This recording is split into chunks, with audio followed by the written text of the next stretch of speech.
no replacement for displacement. You just can't beat it. I wouldn't do three V8 350s over to three L6 400s. I'd like to know your thoughts on the new BRP Ghost outboards. Your risk tolerance is too high. If you had to make a list of the top 5 boats to restore, what would they be? It could be purely subjective, like what boats you just like, or what boats have the highest potential to turn a profit flat out, or are worth investing your time and money into. Now, this is going to break down to eras, your 50s, the 60s, the 70s, the 80s, the 90s. Each one of these eras are going to have a brand in them that has a more valuable haul than another. So, what I'm going to do is talk about brands as an overall scope of which ones are going to hold the most value. Well, for me, I mainly deal with center consoles, so I'm going to mainly be talking about center console brands that do make cuddy cabins, stuff like that. But you could niche this down even further to wakeboard boats, ski boats, bass boats, flats boats, stuff like that. But for me, I'm talking about things that I am more familiar with. And also, just to show you the biasness of my opinions and the brands that I picked for the top 5, I actually, out of the 5, my top 5, I'm only really a big fan of one of them. I would also say to stay away from production line boats. So massively produced boats where there is a very high supply and a very short demand. Those boats aren't going to hold the value. So I'm not even going to talk about a lot of those brands. My top 5 is going to have Boston Whaler's going to be in there. For whatever reason, they hold their value forever. They just do. They hold their value. People love them. They are a really good haul. The brand as an overall package just has a strong brand name. They hold their value. Me, I'm personally only really a fan of the older whalers. So the 70s, 80s, those older boats like that, even some of the 90s, the newer Boston Whalers, I'm not that big of a fan of, but again, the brand holds its value over time, period. Then the next one I'm going to say is going to be the Pursuit. So, Pursuits I am a fan of. I am a big fan of a Pursuit. I love a Tiara. I love a Pursuit. They look nice, they ride nice, then they hold their value for a very long time. And you can find quite a bit of them out there that need to be restored. So, I'm going to say a Pursuit all day. They hold their value and it's a great boat. I'm also going to say a Contender. They hold their value, and there's quite a few of them out there that need to be restored, and you can find them.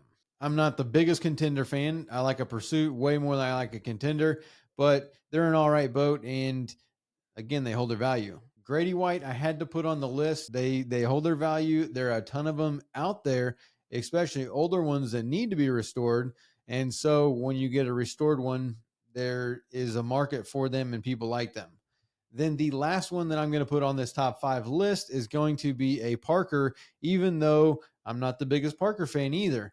But again, they hold their value, and there's a ton of them out there that need to be restored. So it is a good brand to go into. Now, some honorable mentions. Well, actually, you might be wondering, why didn't I say something like a CV? Because everybody knows my favorite boat is a CV, but they don't exist. You can't find them. They don't exist. People that have CVs keep CVs, and they just rotate around within the CV community, I guess you would call it. And they just don't exist. You can't find an old worn out CV that needs to be restored that you're going to get on the cheap. They're hard to find. So if you find one and you can come across one, you better scoop it up because it won't last long. Honorable mentions, I'm going to say Intrepids. Intrepids hold their value, good brand, good boat. There's a lot of them out there. Formulas, Scouts, Stamus, same thing. On the Scout brand, I mean, again, there's not as many out there, but they hold their value. Good brand. A Hughes, they're also a little bit tougher to find, but awesome boat. It's more of a flats boat. Same thing as like a Maverick. So any of those, great brand. They hold their value, and sometimes you can find them. There's not a ton of them out there, but there are. Fountains, Chris Crafts, Donzies, and Pathfinders. Those are going to be what I would say brands that hold their value over the long term. So these are all brands that have decades of boats in production and been sold. So they have you know, 40, 50, 60 years of models, and they've held their value over the long run. That's why I picked the names that I put on the list. So let's go to some questions with Rich Ellis. Sharo props. They are the real deal. So last week we did talk about Sharos, and yeah, I don't have a lot of experience with them, but they look phenomenal. So he says they are the real deal. The company is very good too. My friend runs them on his Pursuit. I love a Pursuit. The noise reduction is noticeable. The fuel economy is about 30% at cruise, and they will optimize the props for your boat. Also, he spun one and they replaced it and took the other one back and gave him two new ones. If you can afford them and you do a lot of boating, do it. It's a solid investment. That's kind of what the discussion was that we talked about was if you spend $5,000 on a prop, is it really worth it? And that's the biggest selling point right there. He said it, if you do a lot of boating and you spend a lot of time on the water, you're burning a lot of fuel, then purchasing that prop in the long run is a solid investment, especially if you're going offshore and you're not worried about running aground and tearing up the prop, anything like that. M76, I think I'd personally rather have 3 400s versus 4 300s. Fewer lower units in the water generally equates to better economy, and the 3 400s weigh 300 pounds less than the 4 300s. And I'm going to agree with you. Back when that was done, again, they didn't have a V10 out. So now that you've got a V10, it's a totally different thing. Now, if you were talking about having 3 400s, like an L6 or something like that, I wouldn't make that swap. I wouldn't do three V8 350s over to three L6 400s just because it's a weight factor, it's a cylinder factor, it's a power factor. It's the same concept of taking a Ford Ranger, jacking it up, putting it on 44s, and then trying to tow 20,000 pounds. You're trying to make a little truck do big truck things. Same thing. You're trying to make a little engine do big engine things. You just can't beat the power of a V8. I mean, a V10 now, a V12. Like, no replacement for displacement. You just can't beat it. So, yeah, I wouldn't go smaller, but now that there's a V10 400, yeah, I would definitely go from a V8 to the V10 and do three over the four 300 V8s. Mr. Bob, live in New York, Long Island to be specific. Always run anti-ethanol in my gas before putting boat up for the winter. I also started over the last few years, started running a product called Winterize It Pro. A friend created it. It looks like a can of WD-40 and hooks up to your outboard flush port. It's an oil-based protectant that coats the water jacket of your motor. I've never heard of that, but I definitely would like to look into that. I mean, it sounds like a good product. So anything that's going to have an oil-based protectant and coat the inside of the engine is going to be good for the engine. I mean, that's one of the biggest problems that outboards or boat engines in general have is that you're running raw water through your engine to cool it, and you got raw water on everything. So especially in a salt climate, anytime that you can get that water off and get it oiled, um, it's going to prolong the health of the engine, the life of the engine, and the material, your metal. I mean, we're talking about metal here. So anytime you can keep metal oiled, it's not going to rust. It's not going to dry out. It's going to last longer. So Shore Sharp 8349, I'd like to know your thoughts on the new BRP Ghost outboards. Same concept, but for pontoon boats. I mean, honestly, if you look about anything out there about the Ghost outboards, I haven't seen anything good. To me, I just don't, I don't like the idea of taking the engine and sticking it underwater. It just doesn't it makes no sense to me. It makes no sense to me. Um, I don't know how it makes sense. I can't even begin to understand where the line of thought is where let's take our cowling and our whole engine and stick it under the water. I mean, that's the biggest problem. And that was the biggest advantage of an outboard over the IOs and all the rest of the stuff is that one, you could trim it, and two, you can get it out of the water. So now these engines, someone's going to take this engine that's under the water and leave it in the water for say 2 weeks. What's that thing going to look like? How long are the bolts and everything going to last that before you can't get the thing apart? And you're just, I mean, it's just asking for trouble if you ask me. I I would love to play with one, but I mean, longevity and it just does not sound like a good idea to me to stick the engine under the water. And I don't like it. I don't like it. There's nothing, that's nothing good. Nothing says good about it. I understand part of the idea. You live in the north and you are used to bow riders, wakeboard boats, ski boats, inboard engines. You're used to a boat that doesn't have an engine on the back of it. And most of those people that live up there, they look around and they say, oh, outboards are ugly. They don't like looking at it. They don't want to see it. And so I guess I see the concept of it's an outboard, but yet you don't see it. So you kind of like are fulfilling a demand of someone, but at the same time, reliability, longevity, functionality, serviceability, like your risk tolerance is too high. So nope, I don't. That's kind of my opinion on it. I don't get it. I don't. There's I'm speechless. So fishy dubs, fishing, that's unnecessary. Those are stainless steel shafts. They are made to be in the water.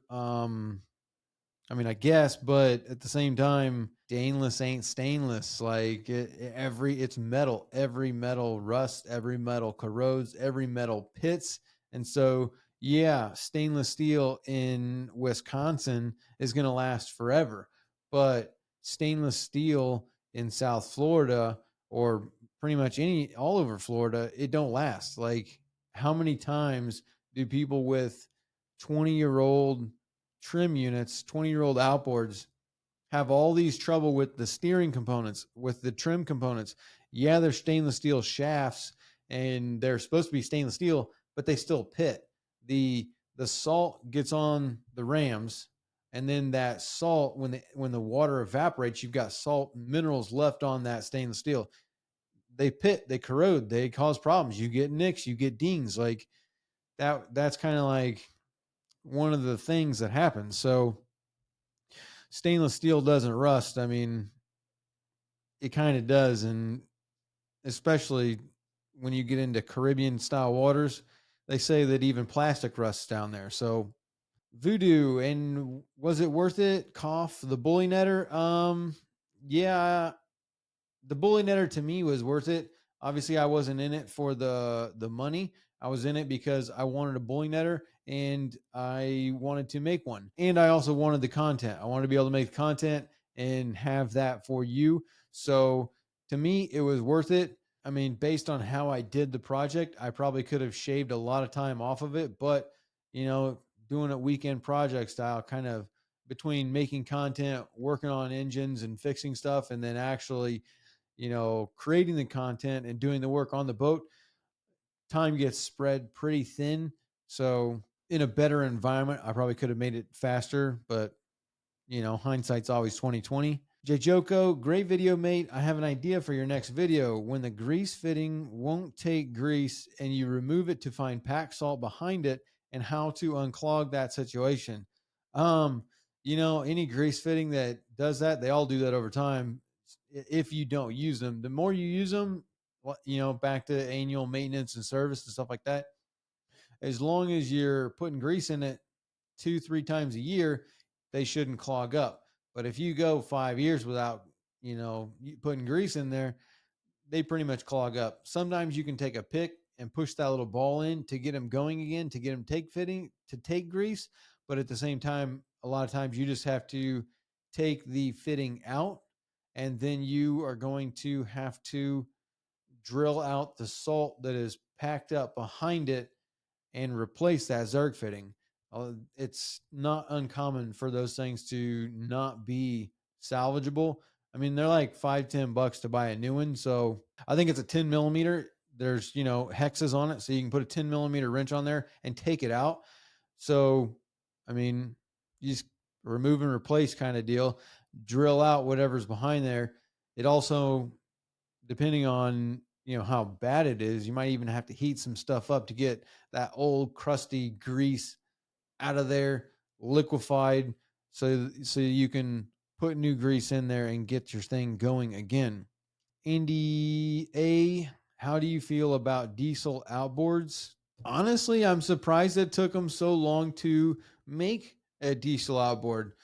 I know you had Optimax, Mercury made turn the Optimax into a diesel for government use. So that way, all these government big ships and stuff like that, they only carry diesel. They didn't want to have to carry diesel and gasoline on the boat. So they made the Optimax to be a diesel outboard. But until Ox and Cox and all these other brands started, a dedicated brand to a diesel outboard, it's fairly new, and I'm surprised that it took so long to make them. Diesel's made for pushing weight. You want big power, big engines to move massive amounts of weight. All of your big sport fish and the larger yachts, stuff like that, they're all running diesels because you're moving a lot of weight. You don't really care about doing 100 miles an hour. And so I understand that, because now whenever you're talking about an outboard, you're talking about the lower unit and a smaller propeller. So the advantage of that big diesel power in a bigger boat where you've got a straight shaft or a pod drive or something like that, where you can put a bigger prop with a bigger transmission, bigger lower unit, in order to, actually utilize the power that you get from the diesel. Uh, I would say that kind of has played into the factor of why they haven't been created beforehand. But now, I mean, theoretically, the fuel economy compared to a gasoline engine is going to be way better. I really don't, I haven't spent a lot of time with a diesel outboard, running them, comparing them, researching them, looking at the fuel economy compared to the gasoline. What's the overall speed? What's the RPM that they turn? All those kinds of things. I don't really have a good background or pool of information of experience to be able to speak on that. But I mean, I think it's a great thing. I diesels, I mean, look at it, look at your vehicles. Gasoline engines, a lot of them 300,000 miles. Diesel engines, a million miles. Like, you can get a lot more longevity out of the engine. So I am surprised that it took as long as it took for there to actually be outboard diesels. If that kind of is an opinion, depends on the fuel source, make and model. Diesel is generally more efficient than gasoline, and you don't have a bomb under your feet. It's the same concept of these people that want to have two, three, four, five, six outboards on the back of their boat. It's a different type of boating. Like, I think that a lot of people have a different understanding. They're too used to the way they like to go boating opposed to the way that these people like to go boating. The people that are buying four, five, six outboards, they don't care about money. They're making three, four, $500,000 a year, and they value their time more than they do, you know, their bank account, because they've got so much income coming in. They don't care about spending money. They're used to spending five, six, $10,000 a month on fuel, and it's more about time. So the whole gasoline diesel topic kind of stems from that, where you're talking about saving money with the diesel and the fuel efficiency. You're not concerned about time. These guys that want to go 70 miles an hour, 80 miles an hour in their 45-foot boat is because they want to get to their house, load their boat up, leave the dock at like 7:30 in the morning, run 60 miles offshore, get there in an hour, spend 2.5 hours fishing, load up their boat, run an hour back, and be able to go home and go out to lunch with their family. Like that's what they're doing. They're not doing it just for, showing. Well, I mean, that's not entirely true. There's a lot of people that just keep putting outboards on the back of their boat just to one up the Joneses and show how much money they got. But on the other side, there's a lot of them that they're running to the Bahamas. They're running, you know, 80 miles offshore, and opposed to it taking them 3-4 hours to get to the fishing spot and then only fishing 2 hours and then taking 3-4 hours to get back home. That's an entire day. Where if they can, burn this down and have the same size of a boat go 65, 70 miles an hour and get to their spot and save 4 or 5 hours off of their day. I mean, they don't care about the money. They want their time, and that's how they buy their time. You're not going to get that speed out of the diesel. A lot of these diesel outboard boats and stuff like that, you're cruising 20, 25, maybe 30 knots. You're not going 65 miles an hour, 70, 80 miles an hour on those boats. Do you want to go fast or do you want to save money and you want to cruise? It's like comparing a 65-foot Viking with a 16-foot Hughes flats boat. They're two different boats for two different things. And to say, well, this one's better than this one because it's bigger, not really, because the flats boat can go up on the flats and you can go bone fishing. But you don't really want to take the flats boat 75 miles offshore to go tuna fishing. So, I mean, I think that's kind of the discussion and probably why a lot of people have this misconception of what's the point of, why don't we have diesel? Why don't we have gas? Why don't we have this? Why don't we have that? It's because there's different types of boating and it's different types of uses out of the boat. Orlando, I believe Tohatsu and Suzuki still make two strokes overseas.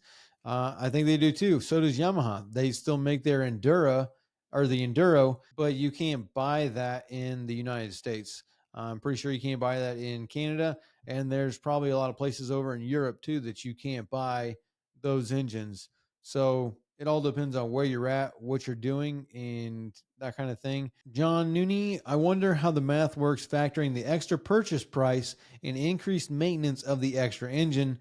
Would the fuel burn savings offset that? When you add more engines and depending on how much fuel you burn and how far you go, how much boating you do, what is that math? What is that? Is it 2 years? Is it 3 years? Is it never? Depends on how you use the boat. Some of these people, like we are just talking about, are making these massive trips. They're going to the Bahamas every other weekend and they're spending $5,000-$10,000 a month in fuel. So if you can get a 20-30% increase in your fuel economy, you probably are going to recoup that money within one boating season. So, how much do you use your boat? Do you use the boat enough to justify the purchase of something to increase your fuel economy? Yep, boats are so expensive because they are incredibly labor intensive to build. And that is the truth. Factoring time is probably one of the hardest things to do in any business, in any boat, in any project, stuff like that, because it's the one thing that most of us don't, value as much as we probably should. You look at a project and you say, oh, well, I could do this myself and it take me 200 hours to do, whereas you could pay somebody, 6,000 or $6,000 or whatever to do it. Whereas if you did it, you spend these 200 hours. If you actually just went and worked a job for 200 hours and made the extra money, you probably could just pay someone to do it. But yeah, getting someone to do it right and then, having it done the way you want it, that all plays into it. It is labor intensive, and you never get that back. You can never get the time back. The only thing that we can do is try and figure out a way to make the job quicker without, sacrificing quality. Expat Life 30 would love to see swap of Mercury 350. I'm guessing he says L6 to Mercury 300 V8. What do I need to buy besides an engine when repowering? So if you're going from an L6 to a V8, so you're 350, I'm guessing that you're talking about a 2015 or newer L6, not a 350 SCI, which is like, 04 to 07 maybe. If you got that old one, you're going to need all the rigging is going to need to be replaced because the command modules and the way everything else worked ain't going to work. If you got the 2015 or newer, a 350 L6, then all the rigging is going to be fine. You can swap over to the 300 V8 without changing any of the rigging. Biggest thing you're going to have to factor in though is going to be whether or not the rigging that you have going to the engine being your 14 pin, your fuel hose, power cable, ground cable, steering, sensing wire, your boat harness going to the water separator, that stuff. Is that rigging long enough? Do you have enough extra in the boat to get to the back of the engine? Because on the L6, it's right in the front port side of the engine where all the rigging hooks up. But on the V8, it's around to the back and up. So you need an extra like 2 feet for most of those hoses and harnesses to make it back to where they plug in on the back of the V8 compared to the L6. But as long as you got that distance, the V8's going to hook up just fine with all the other DTS stuff that you have already in the boat. So we will go, let's do one more. So Bastion, I can go full throttle for 8 hours and only burn 6 gallons with my 2-stroke. Maybe speak for yourself. If you got a 10 horsepower outboard, then sure, you can go 8 hours wide open throttle and only burn 6 gallons, but you ain't doing that with anything bigger. We'll end it there. So we'll see you next week. Check us out at bornagainboating.com.